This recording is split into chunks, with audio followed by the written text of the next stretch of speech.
Առաջին հարցը վերաբերում է խոսքի ազատությանը։ Ամեն անգամ, երբ ես այստեղ ձեզ հարց եմ հնչեցնում, դրանից հետո ինձ տարբեր ընկերներ զանգում են եւ բարեկամաբար հորդորում են զգույշ լինել, որովհետեւ մի օր գլուխդ կուտեն, մի օր կձերբակալեն, չգիտեմ, պայծեստում մի բան կանեն քեզ հետ։ Ինչպես տեսնում եք, ես հիմա այստեղ եմ ողջ առողջ, ոչ ձեր կողքին, բայց ձեր առջև կանգնած։ Այս իմաստով, բայց սա դեռ չի այսքանով չի սահմանափակում ամեն ինչ, իհարկե ֆիզիկական բռնության չեմ ենթարկվել, բայց ենթարկվում եմ հոգեբանական եւ այլ տեսակի արշավանքների, ձեր հետևորդների, աջակիցների, թիմակիցների եւ թույլ տվեք ասել զոմբիների կողմից, այդպես շատ են ձևակերպում։ Նույնը տեղի ունենում նաեւ իդեպ Ռոբերտ Քոչյանի հետ կապված, երբ որ իր մասին մի թթու խոսք եմ ասում կամ հրապարակում, իր այսպես ասած զոմբիներն են հարձակում ին վրա եւ ինչպես ձերոնք են հայոյանքներ, սպառնալիքներ, սուր տեղեկություններ տարածում, այնպես էլ Քոչարյանի հետևորդները, աջակիցներն ու զոմբիները։ Եվ սա այն կոնտեքստում, երբ որ դուք կառավարությունը հռչակել է ծրագիր, որով պետք է ատելության խոսքի դեմ պայքարի, այսպես է պայքարում ատելության խոսքի դեմ, երբ միևնույն ժամանակ օրինակ հրապարակ թերթի խմբագիր ձեր նախկին գործընկերոջ մի 1 տարի առաջվա հրապարակման մեջ քննչական կոմիտեն չգիտես ինչու ինչ-որ սահմանադրական կարգի տապալման սպառնալիք էր տեսել, հետո որոշեց, որ պետք է կարճի։ Նույն ձև ձեր թիմակիցները խոսքի ազատության ճնշումների մեջ են ենթարկվում, 2 օր առաջ ես հրապարակել էի իմ լրատվամիջոցում, որ ՔՊ-ի ներքին խմբում չաթում, չգիտեմ դուք այդ չաթում կաք թե ոչ, Վահագն անունով մի կուսակցական հանդգնել էր դժգոհել Ռոմանոս Պետրոսյանից եւ նրա ղեկավարացիից, որովհետեւ ժամեր շարունակ բարբերաբար իրենք լույս չեն ունենում եւ նրան սաստել էր Էդգար Հակոբյան անունով պատգամավորը եւ ստիպած նա հրաժարվել էր դուրս էր եկել կուսակցություն չաթից, հավանաբար նաեւ կուսակցությունից։ Այդ ամեն ինչը ինձ մոտ կա, կարող եք տեսնել։ Սա մեկ,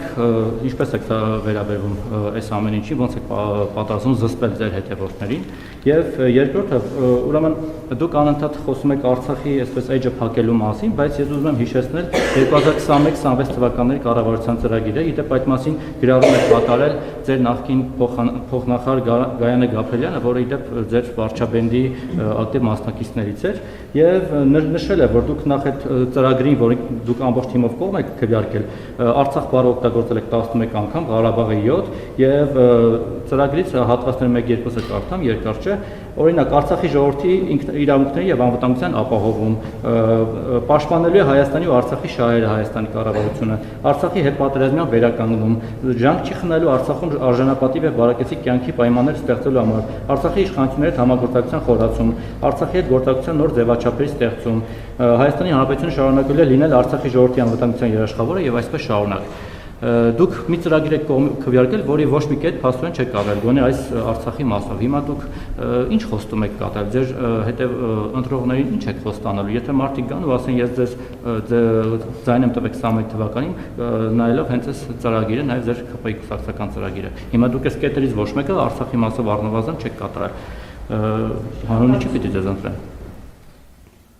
Կառավարության ծրագրում եւ ընդ որում կառավարության ծրագրի նախաբանում հստակ գրված է, որ Հայաստանի Հանրապետության ժողովրդի առաջ կառավարության ստանձնած մեծագույն պարտավորությունը տարածաշրջանում խաղաղության էջը բացելն է եւ խաղաղություն հաստատելը ըստ էության, մեջբերում ես եթե բառացի չէ, իմաստային ճիշտ է, այսինքն մենք հստակ արձանագրել ենք եւ ես ձեր ասածին տասնյակ անգամներով անդրադարձել եմ, այդ թվում կուսակցության 7-րդ հերթական համաժողովում ունեցած ընդարձակ ելույթում, որ մենք մի նախընտրական ծրագրով մտել ենք ընտրական process,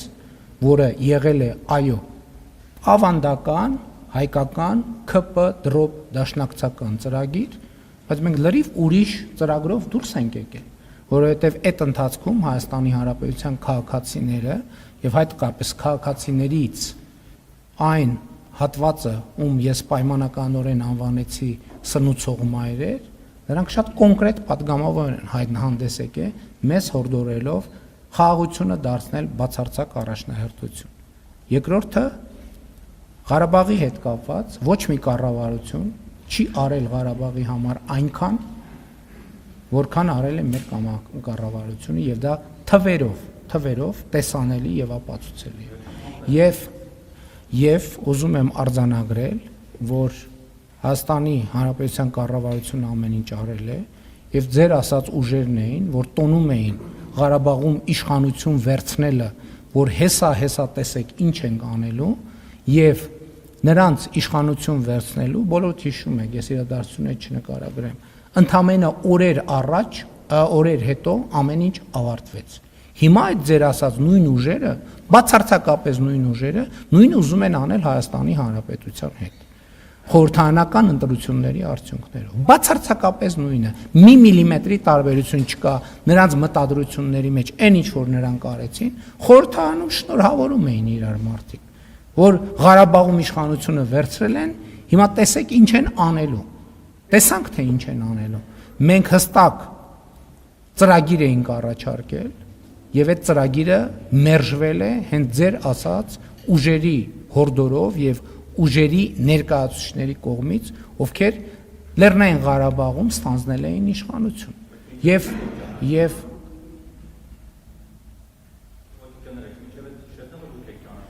ուրեմն գիտեք ինչ, Լեռնային Ղարաբաղը միշտ եղել է Ադրբեջանի կազմում եւ Հայաստանի Հանրապետությունը միշտ ճանաչել է Ադրբեջանի կազմում, ուղղակի դա թաքցվել է։ 2 օր առաջ քաղաքաշինության կոմիտեի նախագահն եկել եւ հարցազեկություն։ Իմիջայլոց այս բանից հետո հիշեք, որ հրապարակ ենք։ Եվ 2000 չեմ հիշում, որ 5, 6, գուցե 10, 15 կամ որևէ թվականին Հայաստանում տարա բնակեցման ծրագիրը հաստատելու process-ը տեղի ունեցել եւ կցված են փաստաթղթերը, որտեղ Հայաստանի Հանրապետության կառավարության փաստաթղթերը, որտեղ Հայաստանից արևելք հատվածները, Հայաստանի սահմանագծված է, այնպես ինչպես մենք արձանագրել ենք խաղաղության նախասահմանագրված համաձայնագրում, իսկ դրանից արևելք մեծ տառերով գրած է Ադրբեջան։ Դա Հայաստանի Հանրապետության կառավարության պաշտոնական փաստաթուղթն է։ Այս այդքան ակնհայտ բան է։ Մեր խնդիրն ինչ է, որ մենք ըստ էության Հայաստանի Հանրապետության ժողովրդից եւ Ղարաբաղի ժողովրդից էլ թաքցվել է իրողությունը։ Ինչի է թաքցվել իրողությունը։ Ինչի է թաքցվել 1996 թվականի Լիսաբոնի գագաթաժողովի իրողությունը։ Հիմա էլ փաստաթղթերը ամբողջությամբ հրապարակված են։ Էլ չկա այդ վայ հրապարակեք փաստաթղթերը։ Հրապարակված են փաստաթղթերը, բայ ուր են այդ փաստաթղթերի, ինչու աղմուկ աղաղակ չկա այդ փաստաթղթերի մասին։ Չկա, որովհետև ամեն ինչ հրապարակված է։ Ամեն ինչ հրապարակված է եւ ամբողջ ճշմարտությունը դրված է ժողովրդի առաջ։ Բայց այդ ճշմարտությունը դեռ ունի զարգանալու տեղ, որ այդ պատմությունը ընդամենը եղել է հետեւյալը. Հայաստանի անկախ պետություն լինելը թույլ չտալը։ Եվ այդ process-ը ղեկավարել են Լևոն Տեր-Պետրոսյանը, հետո Ռոբերտ Քոչարյանը, հետո Սերժ Սարգսյանը, հիմա էլ նրանց հարակից ռուսաստանա-բելարուսական օլիգարխներին են բերել, հասկանալով, որ իրենց քարտը մարված է, հիմա էլ ռուսաստանա-բելարուսական օլիգարխներին են բերել։ Իմիջայլոց, այդ որ ինչի այդ հանրային հաղորդակցություն ինչի տեղի չի ունենում։ Ես հիմա ուղիղ եթերում եւ տասնյակ բաներով, առիթներով, ես նույնիսկ մարդկանց հետ շփվում եմ ուղիղ եթերում։ Ինչի ով է զրկված ուղիղ եթերից։ Այդ որ մեկ էլ հիմա ասում են պրոբացիան պաշտոնապես հրապարակել է, որ կարող է Սամվել Կարապետյանը մտնել ուղիղ եթեր։ Կարող է թողը մտնի ուղիղ եթեր, ասի ինչ է ասում։ Այդ որ հարգելիս թող մտնեն ուղիղ եթեր։ Այդ որ մի հատ էլ բան են անում, ասում են ուժեղի եւ թույլի հարց են բանանում, բարձրացնում։ Այդ մի հատ հասկանանք, այդ իրանք այդ ինչով են ուժեղ, մենք ինչով ենք թույլ։ Եթե կարան իրանք 30 անգամ ասենք ձգվեն այդ օլիգարխները, թող ուղիղ եթերում 30 անգամ ձգվեն, ես չեմ կարա 30 անգամ ձգվեմ, անկեղծ ձեզ ասեմ, բայց ես կարամ 100 կիլոմետր հեծանիվ քշեմ, թողան, իրանք թող ձգվեն, ես հեծանիվ քշեմ, ես հեծանիվ քշելուց եմ ուղիղ, կարան ձգվեն, թող ձգվեն, ուրիշ ինչից են ուժեղ, Ուրիշ ինչից է։ Ինտելեկտից են ուժեղ։ Թող մտնեն ուղիղ եթեր իրանց ինտելեկտը ցույց տան։ Թող մտնեն ուղիղ եթեր իրենց ինտելեկտը ցույց տան։ Թող իրենց ինտելեկտուալ կարողությունները ցույց տան, թող իրանց բառապաշարը ցույց տան։ Ես համոզված եմ, որ երկու օլիգարխներն է թույլիկ են եւ վերլուծական մտքով եւ բառապաշարով։ Եվ ես կարծում եմ, որ եթե դա որևէ մեկը ապացուցված չի համարում, դա շատ հեշտ է ապացուցել։ Իրանք ուժեղ են իրենց աշխատած փողերով, իրենց փողերը աշխատել են իրենց կոռուպցիոն պապաների միջոցով։ Իրանք թույլ են, որպես բիզնեսմեն, իրանք թույլիկ են ուղղակի։ Եվ իրանք հիմա հասկացել են ինչ։ Հասկացել են, որ տնտեսական դաշտը հավասարվում է, եւ իրանք հայտնվելու են եւ հայտնվում են շարունակաբար այն կարգավիճակում, ինչ կարգավիճակում արժանի են։ Այդ մարդիկ իրանց փողերի մի հսկայական մասը իրանց չի։ Օտար երկրյա կոռուպցիոն համակարգերինն է եւ իրանք ընդամենը կառավարիչներ են բավականին թույլ։ Այդ մարդիկ դուք հիշում եք բանի հանրահայտ Պրիգոժինի բանը կադրը Ռուսաստանի նախագահի առաջ Ռուսաստանի նախագահին ուտելիք մատուցել։ Այդ մարդիկ նույնիսկ առաջի դեմքերին չեն ուտելիք մատուցող։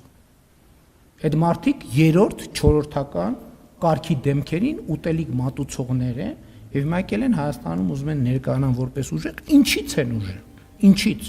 Կարդացած են, ինտելեկտուալ են։ Թող ձգվեն 30 անգամ, ես կխոստովանեմ, որ իրանք ուժեղ են։ Ես չեմ կարող 30 անգամ ձգվել։ Կամ թող 100 կիլոմետր հեծանիվ քշեն։ Կխոստովանեմ, որ ուժեղ են։ Ինչ վերաբերում է ձեր առաջին հարցին, նախ եկեք արձանագրենք հետևյալը։ Եթե եկեք մենք կողմնորոշվենք, մենք ատելության խոսքը ուզում ենք համացանցում քրեորեն պատժելի դարձնենք, թե կամ որևէ ձևով պատժելի դարձնենք, թե չէ, որովհետև ընտրանքային, երբ որ համապատասխան մարմինները գործում են, հակառակ աղմուկն է տեղի ունենալու։ Այդ բուլինգը, որ կա համացանցում, այդ ինչ եք դուք ձեզ տենց առանձնահատուկ դափնիներ վերագրում։ Բոլորին չէ, բոլորիս։ Այդ ինչի, այդ ներողություն, այդ ինչի ոչ մի անգամ չեք նկատել իմ ընտանիքի անդամների, իմ մանկահասակ երեխաների, մեր թիմի անդամների նկատմամբ տեղի ունեցող բուլինգը։ Ինչի չեք նկատել, որովհետև ազնիվ չեք, որովհետև ոչ միայն ազնիվ չեք, այլև շատ կողմնակալ եւ կողմնապահ եք։ Ինչ վերաբերում է ձեր ասած ձեր սպառնալիքներին, որ դուք հերոսաբար կենթանի եք մնացել եւ եկել էստեղ կանգնել, ես ձեզ ուզում եմ մի գաղտնիք ասել։ Ձեր 90%-ը 2026 թվականի խորհրդարանական ընտրություններում քվեարկելու է մեր օգտին։ Գիտեք ինչի, որովհետև դուք ինձնից լավ գիտեք, որ հակառակ որևէ պարագայում այդ այսօրվա ընտրանքի իշխանություններից որևէ մեկի պայմաններում ձեզ այս նույն գործունեության համար սպառնում է հաշմանդամություն առնվազն։ Դուք դա ինձնից լավ գիտեք եւ ես ձեզ բոլորիդ վերաբերվում եմ որպես մեր ընտրողի։ Դուք չեք կարող ուղղակի 2026 թվականի խորհրդարանական ընտրություններում մեր օգտին չքվեարկել, որովհետեւ հակառակ դեպքում դուք մինիմում մնալու եք անգործ, մաքսիմում ձեզ սպառնում է հաշմանդամության գուցե թեթև, բայց կար եթե շարունակեք օգտվել այնպես ձեր խոսքի ազատության իրավունքից, ինչպես հիմա եք օգտվում։ Ինչ վերաբերում է կոնկրետ դեպքերին, ելի ուզում եմ արձանագրել, որ գիտեք ինչ, ասենք մարդկանց ես աղմուկա, աղաղակա, ինչ որ հետապնդում են, կալանավորում են, հետաքրքրվում եմ ինչ է տեղի ունեցել։ Պարզվում է տեղի է ունեցել այդ հայտարարությունն եմ անում։ Պարզվում է տեղի ունեցել հետևյալը, մարդուն հրավիրել են ասելու, որ վարույթը կարճվում է։ Հասկանում եք, օրենք կա, պետք է մարդուն տեղեկացնեն, որ վարույթը կարճվում է, ընթացակարգ կա։ Երկրորդը ասում են, որ բանակ, խախայցով դիմելա դատարան։ Այսինքն դուք մտածում եք, որ կարա որևէ լրատվամիջոց գրի, որ Հայաստանի Հանրապետության վարչապետը աշխատակցի հետ ակնարկ անի, որ Հայաստանի Հանրապետության վարչապետը աշխատակցի հետ իր սենյակում ինտիմ հարաբերություններով զբաղված ու դա պետք է մնա անարձակակ, ձեռեք առնում։ Ու դուք խոսում եք արժեքների մասին։ Այդ մարդիկ են, որ չգիտես ում սենյակում, ում հետ ինչով են զբաղված, ուզում են ինձ անձի հարց չի ստեղ։ Ստեղ կարգավիճակի, այսինքն դուք ուզում եք ասեք, որ ես Հայաստանի Հանրապետության վարչապետի կարգավիճակը եւ Հայաստանի Հանրապետությունը չեմ հարգում, մտքներով չանցնի։ Օրինական բոլոր ձևերով կստիպեմ, որ դրա հետևանքները կրի ով ուզում է լինի, որովհետեւ ինչպես հայտնի հերոսն է ասում, «Задержаву обидно»։ Ես անձնական խնդիր չեմ լուծում։